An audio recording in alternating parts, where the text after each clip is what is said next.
we can talk about faith until we talk about perspective in this way. Hindi natin masasabing tunay tayo nananampalataya sa Diyos kapag lagi tayo naghahanap ng physical na proof. Because physical proof, or whatever it is, tangible, that is for the physical body. But what the Spirit of God in us is telling us is this, diba? It is what God has said. It is the promise that is connected with the released Word of God. That is what you and I should be hanging on to. That is what we should be hoping for. Yes, Lord, we offer our idols to you, God. We surrender everything to you, Father. Our worship is all for you, God. And you are the center of it all. We sing, oh, you be the center of it all. My heart belongs to you, my Savior, all in all. You're the one I hold on to. For the beauty of your name, my soul will live to say, Jesus, I love you. You be the center of it all. My heart belongs to you, my Savior, all in all. You're the one I hold on to. For the beauty of your name, my soul will live to say, Jesus, I love you. Love you, Lord. Oh, we love you, Lord. We love you, Lord.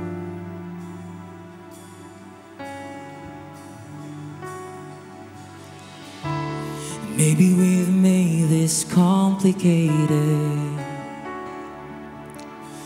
more than it was ever meant to be. Hasn't it always been about the same thing? So Lord, bring us back to simple things. That you are the center of our worship, Lord. You be the center of it all. My heart belongs to you, my Savior, all in all. You're the one I hold on to. For the beauty of your name, my soul will live to say, Jesus, I love you.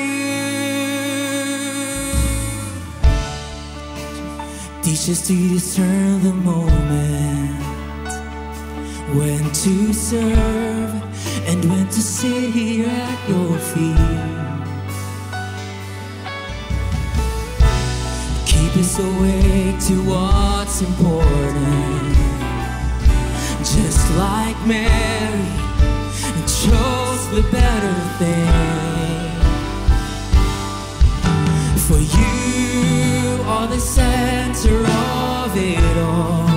My heart belongs to you, my Savior, all in all. You're the one I hold on to. For the beauty of your name, my soul will live to say, Jesus, I love you. You are, for you are the center of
of your name.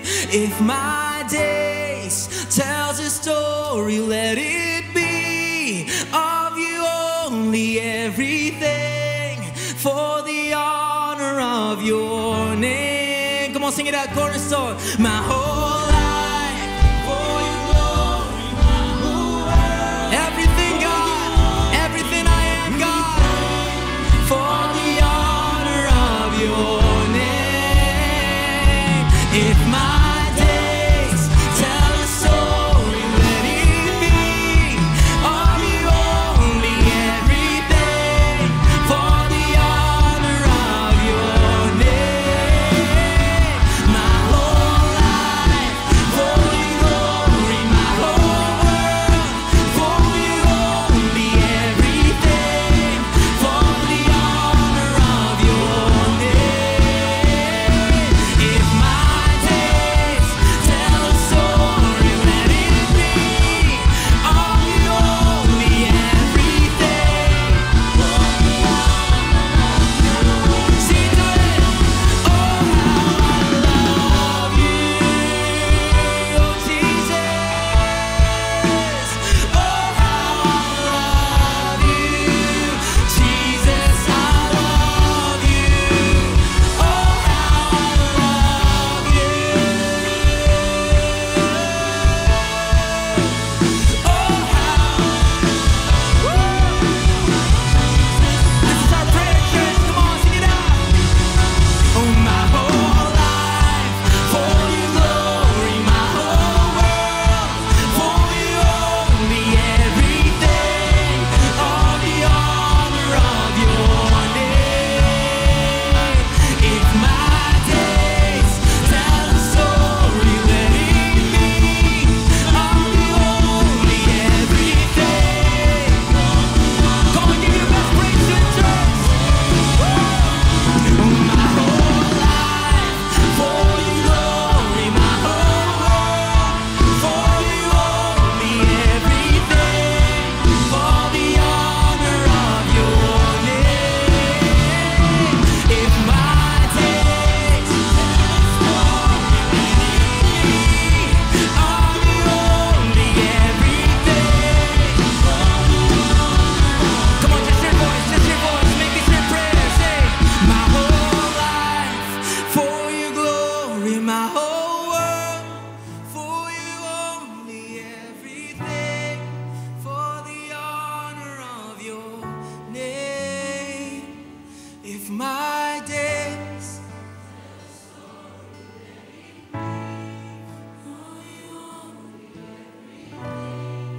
for the honor of everything we do, everything for the honor of your name. All right, we launched a brand new series this month geared towards our celebration, and it's an open statement, the power of. So we have been discussing several principles, at ngayon naman pong week na to, ang principle ng focus po natin ay perspective, the power of perspective. So sabihin mo nga sa katabi mo, perspective, di ba? So before I read the scripture, I want to show you my illustration. Ito po yung pinakagusto kong illustration pagdating po sa perspective. Pwede ko kayong tignan ng ganito, bukas ang aking mga mata, gamit ang aking salamin, and I see all of you, right? Pero para po sa akin, there is a way that I can look at you in a different perspective. At ito po yon. I close one of my eye and I do this. So pag ginanyan ko yan, and if I move back, kung gaano man kalayo, pwede kayong magkasyang lahat dito sa loob ng napakaliit na space na ito. So sabi po ng ating scripture, 2 Corinthians 4:17 hanggang 18, for our light and momentary troubles are achieving for us an eternal glory that far outweighs them all. So we fix our eyes not on what is seen, but on what is unseen, since what is seen is temporary, but what is unseen is eternal. Pagpalain po ng Panginoon Diyos ang pagkakabasa ng kanyang salita. In this particular situation, hindi madali, or at least the background ng text na ito, hindi po madali ang pinagdadaanan ni Apostle Paul. There have been times that he was mocked by people. There were times that he was stoned by those who did not agree with his teachings. May mga pagkakataon that he was flogged or he was whipped or thrown into prison. Marami siyang mga ganong mga karanasan. Pero ang ganda-ganda ng kanyang sinabi dito po sa scripture na ating pong binasa. Kinumpare niya ang mga karanasan, our light and momentary troubles. Diba? I don't know the enormity or the gravity of his pain, pero for him to use the words light and momentary speaks about the type of perspective that he has. Ang question is, kaya ba nating sabihin yan pagdating sa mga nararanasan natin sa buhay? Lalong-lalo na dun sa mga mapait, masakit at mahihirap na mga karanasan. Can we also come out and say, well, ang problemang ito, they are light and momentary. Ibig sabihin, magaang at pansamantala lamang.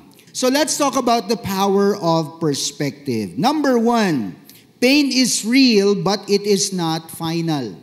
So this message is in no way telling you or telling me na wag nating pansinin o baliwalain natin ang mga mahihirap, mapapait at masasakit na mga karanasan natin. This is not positive thinking or simply positive declaration na kahit masakit na yung nararamdaman mo, sasabihin mo na, hindi ako nasasaktan. Hindi po ganon. That is not what the Apostle Paul is telling us. He is saying, yes, I know the pain is real, but it is not final. According to 2 Corinthians 4:17, kanina, balikan lang natin, for our light and momentary troubles are achieving for us an eternal glory. Ibig sabihin, walang hanggan, walang katapusan that far outweighs them all. So, your light and momentary troubles, ibig sabihin, in the course of eternity, it's only one speck. Hindi nga siya kasing laki na isang tuldok eh. Maliit pa siya sa alikabok. Ganun po katindi ang comparison ng mga troubles natin pagdating sa kung gaano kalaki ang eternity. Sabi naman sa Romans 8:18, I consider, again, this is still the Apostle Paul, that our present sufferings are not worth comparing with the glory that will be revealed in us. Now, I'm sure some of you are saying, Pastor, okay, that's something that I cannot experience yet right now kasi sabi ng Scripture will be revealed. Ibig sabihin, it is indicating a future experience. Kaya lang, Pastor, sobra na po yung suffering ko ngayon eh. Kailangan ko po ng kilos ng Lord ngayon. Kailangan ko ng miracle ngayon. Kailangan ko ng provision ngayon. But you know what? Sabi dito ng Psalm 30 verse 5, weeping may stay for a night or remain for a night, but rejoicing comes in the morning. Kanta yan, di ba? I guess some of you know that song. Ganun po, pansamantala lang siya. Number 2 says, what you focus on shapes what you feel. Basically, ganito po yan. Kung ano yung minamagnify natin sa buhay natin, nagmumultiply din siya. Pag minamagnify mo ang galit, lalong nagmumultiply ang galit. Tama ba? Kaya pagkagalit ka, tapos may nakausap kang kaibigan, dinamayang ka sa galit mo o ginatungan yung inis at galit mo, lalo ka nagagalit. Sabi po sa 2 Corinthians 4:18, the first part, kaya nakalagay letter A, so we fix our eyes. Somebody say the word fix. We fix our eyes not on what is seen, but on what is unseen. Parang hirap naman yan, Pastor. Anong ibig sabihin nun? Hindi ko nga nakikita. How can I fix my eyes on something that I cannot see? Pero tignan natin. Let's do a word study on the word fix. The Greek word for fix is skopeo. Ang ibig sabihin, to look at, observe, contemplate, to fix one's gaze, or attention upon. To take aim at, to consider attentively. Yan daw ang ibig sabihin ng salitang fix. Napakalawak niya. But from the word skopeo, dito daw nang galing din ang English word na scope. So anong sinasabi daw sa atin ni Apostle Paul dito sa 2 Corinthians 14, the first part of it, in 14a, Paul isn't telling us to simply glance at eternity. He is telling us to scope it out, skopeo. Zero in and stay focused like a sniper on a target. When life gets blurry, pag naging malabo at hindi na maging malinaw, the solution is not to close your eyes, but to refocus your eyes on what is unseen, eternal, and unshakable. Let me tell you something about life. Lahat ng bagay sa mundo, no exemptions. At some point ay magiging malabo siya. Pwede natin iiwas ang ating paningin. Let's say we are looking at trouble. Pwede natin iiwas ang ating paningin para hindi natin makita yung paparating na trouble. But Scopeo is saying, in the midst of trouble, tignan mo mabuti kung nasan dyan ang Panginoon, ano ang kanyang ginagawa, ano ang kanyang tinuturo. That is the point. Sabi po sa Isaiah 26:3, you will keep in perfect peace those whose minds are steadfast. Ang ibig sabihin po ng salitang steadfast, hindi natitinag. Because they trust in you. Yun pala ang solusyon para hindi tayo matinag sa ating pananampalataya. Magtiwala daw sa Panginoon. Hebrews 12:2, fixing our eyes on Jesus, the pioneer and perfecter of faith. Anong ibig sabihin ng pioneer? Ang pananampalatayang ito, siya ang nagsimula. Sino ang magtataguyod para magawa natin ng tama ang pananampalatayang ito? Si Jesus. Kaya dapat tayo ay nakafocus lang sa Kanya. The Romans have invented the most excruciating way to punish their criminals. Pagdating po sa punishment, napakayaman din ng kanilang kaisipan. At isa na na-produce pagdating doon sa punishment na mula sa, kung paano mo man i-describe yun, sa lalim ng kanilang pag-iisip, ay ang pagpako sa krus. Nakakuha niyo po ba? Anong sabi ng scripture? For the joy set before Him, He endured the cross. It's like an understatement na hindi natin that our minds right now cannot comprehend because whenever we see a cross, religion kagad na pumapasok sa isip natin. Pero si Jesus, anong sabi ng scripture? He endured the cross. He scorned its shame. Kasi pag napako ka sa cross, isa lang ibig sabihin, matindi ang krimen mo, ang crime na nakomit mo. Nakuha niyo po ba? Jesus scorned all of that. Ibig sabihin, tinanggap niya yung kahihiyan ng yon kasi para sa Kanya, wala akong pakialam sa kahihiyan ng cross na ito. Ito ang paraan para forever matalo ko at magapi ko ang kapangyarihan ng kaaway, ng kasalanan at ng kamatayan. This is the only way. What is that? That's perspective. Somebody say perspective. Mamamatay ako. This is what? Momentary. Grabe. Nakuha niyo po ba? Pansamantala lang ang kamatayan na ito in comparison to the eternal glory that will be revealed. Not just for me, but for all of mankind. Specifically those who would put their trust in the Lord through me, God's Son. Yun ang kaisipan. Ano nangyari? And right now, Jesus is sitting at the right hand of the throne of God. Dahil dinaanan niyang bagay yan. It was because of perspective. Number 3, the eternal is more real than the visible. This is the essence of perspective in connection with our faith, in connection with Christianity. 2 Corinthians 4:18. Since what is seen is temporary, but what is unseen is eternal. So let me give you an illustration kung paano natin dinedetermine na ang mga bagay ay totoo. Everybody grab your phones. Tell me, is your phone real? Yes or no? Bakit? Kasi hawak mo yung phone mo. What is this? This is a water bottle. Anong laman niya? Tubig. Is it real? Yes. Kasi nakikita natin. Tapos, ako, nahahawakan ko pa siya. If I open this and drink it, malalaman ko pa, mapuprove ko pa na tubig talaga ang laman nito. Now, I can tell you for certain that this is water kasi uminom na ako ng konti magmula sa bottle na ito kanina. That is how we determine that things are real. However, somebody say that, however, tinuturuan tayo ng scripture na ito na ang lahat ng mga bagay na iyan, I can see this, I can see you, I can touch this, I can feel it, everything temporary. That is why Paul is telling us what is unseen. Yun talaga ang eternal. Yun yung magtatagal. Yun yung mananatili. Paul reminds us that the visible world is fading, but God's unseen realities, they are true and they are lasting. God's kingdom may be invisible, but God's kingdom is unstoppable. His promises can't be seen with our eyes, but they can be trusted with our heart.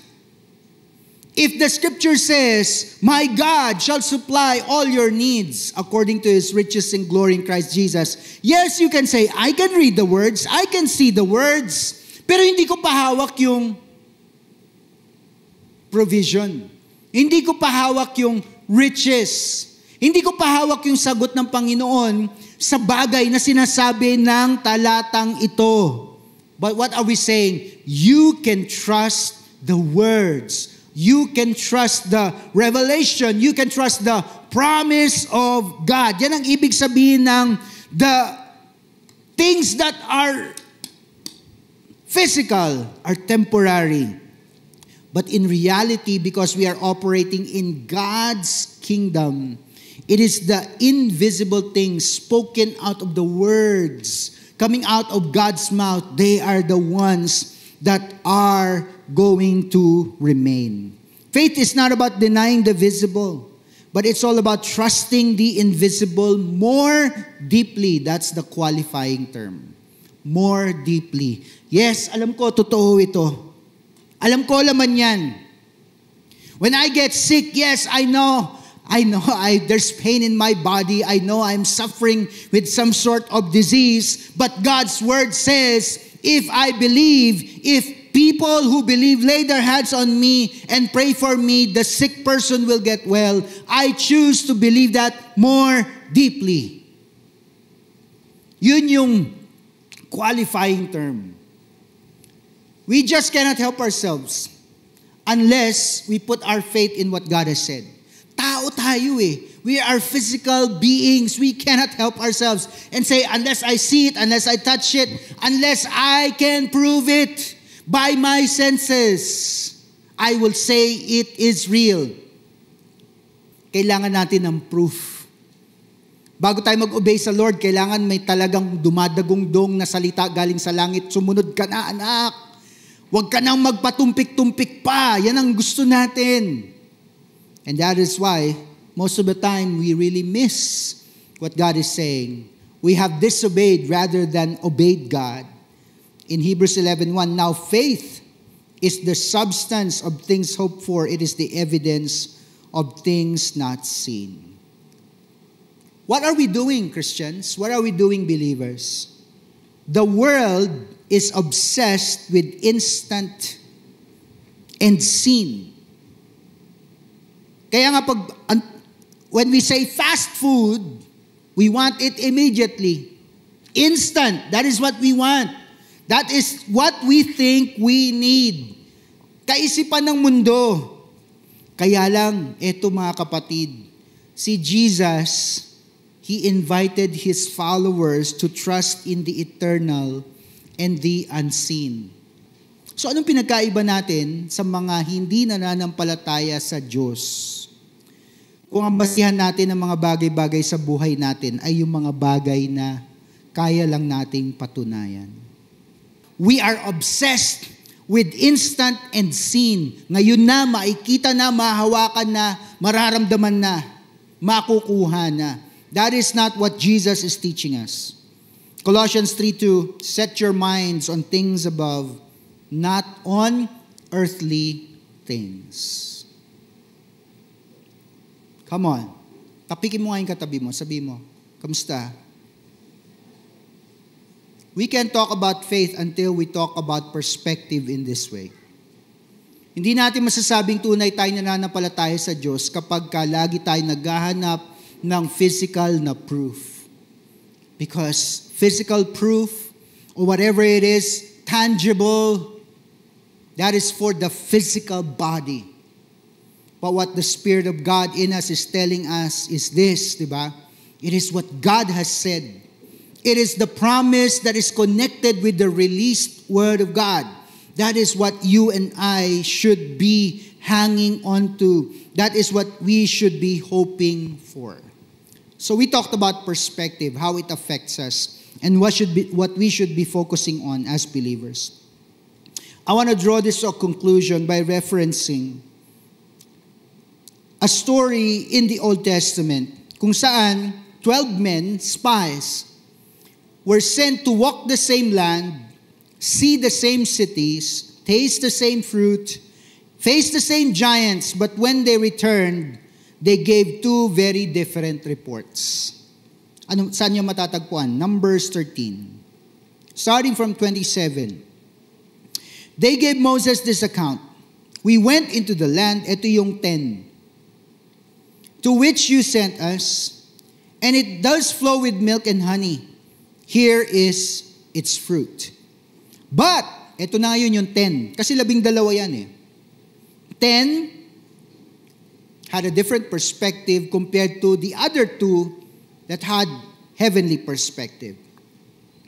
But the people who live there are powerful, and the cities are fortified and very large. We even saw descendants of Anak there. The Amalekites live in the Negev. The Hittites, Jebusites, and Amorites live in the hill country. The Canaanites live near the sea and along the Jordan. Then Caleb, one of the two spies who had heavenly perspective, silenced the people before Moses and said, "We should go up and take possession of the land, for we can certainly do it." But the men, the 10, who had gone up with him said, "We can't attack those people. They are stronger than we are." And they spread among the Israelites a bad report about the land they had explored. They said, "The land we explored devours those living in it. All the people we saw there are of great size, giants. We saw the Nephilim there. The descendants of Anak came from the Nephilim. We seemed like grasshoppers in our own eyes, and we looked the same to them." Look at the difference. 10 spies says, "We can't do it. The giants are too big. We look like grasshoppers." 2 spies, Joshua and Caleb, "If the Lord is with us, we can certainly take the land." Look at the statement. Same land, same facts, different focus, different perspective. Nung sinabi ng mga spies, yung 10, "We look like grasshoppers in our own eyes, and we look the same to them." Actually, they were not describing how they saw themselves through their eyes. They simply saw it from the point of view of giants. Mas syempre, pag malaki ka, tingin mo sa iba, maliliit. That is what they were describing.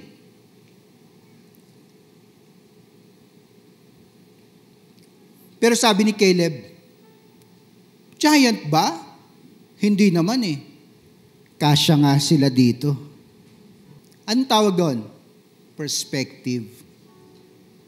Sabi mo nga sa katabi mo, perspective yan. Mabigat ba yung problema mo? Hindi. Ganito lang siya kaliit. Actually, hindi na nga kailangan gawin to ni Caleb eh. Malaki ba yung giant? Eh, mas malaki yung Diyos ko. Ayan siya oh.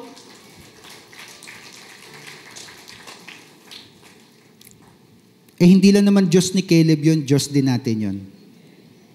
Tapos may katabi mo, sabi mo, Diyos mo rin yun. The problem wasn't the giants in the land.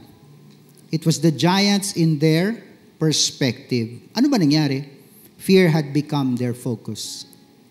Nasaan ang focus mo ngayon, kapatid? Remember Scopeo? Fix our eyes. Not on what is unseen, or not on what is seen, yung nakikita, but on what is unseen. But it's not totally unseen for us. Alam niyo kung bakit? Because God has given us the Spirit of God.